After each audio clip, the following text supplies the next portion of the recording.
السلام علیکم، امید ہے کہ آپ تمام دوست بالکل خیریت سے ہوں گے۔ H I Urdu TV کے تمام معزز خواتین و حضرات کو H I Urdu TV کی آج کی اس ویڈیو میں خوش آمدید کہتے ہیں۔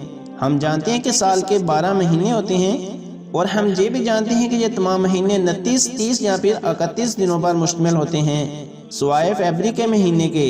یہ ایک واحد ایسا مہینہ ہے جو 28 دنوں پر مشتمل ہوتا ہے، لیکن سوچنے والی بات ہے کہ یہ مہینہ فیبری 28 دنوں پر ہی مشتمل کیوں ہوتا ہے، اور یہ بھی سوال بہت اہم ہے کہ آخر فیبری ہی کیوں؟ نہ تو یہ سال کا آخری مہینہ ہے اور نہ ہی پہلا، پھر فیبری کا مہینہ ہی کیوں 28 دنوں پر مشتمل ہوتا ہے؟ تو آج ہم آپ کو بتائیں گے کہ آخر کیوں اور کیسے فیبری کا مہینہ 28 دنوں کا ہوتا ہے۔ مزید ڈسکس کرنے سے پہلے اس ویڈیو کو لائک کریں، H I Urdu TV کو سبسکرائب کریں اور ساتھ بیل آئیکن پر ضرور کلک کریں۔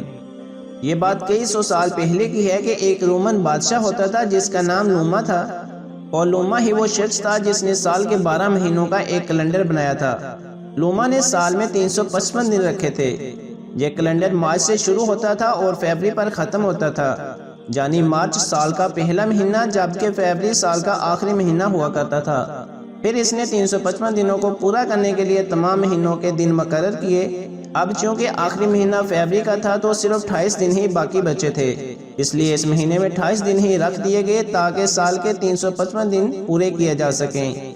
لیکن پھر بعد میں پتہ چلا کہ ہماری زمین تو سورج کے گرد گھومنے کے لیے 365.24 دن لگاتی ہے، تو پھر 355 دنوں والے کیلنڈر کو تبدیل کیا گیا، لیکن فیبری کے مہینے کو تبدیل نہیں کیا گیا۔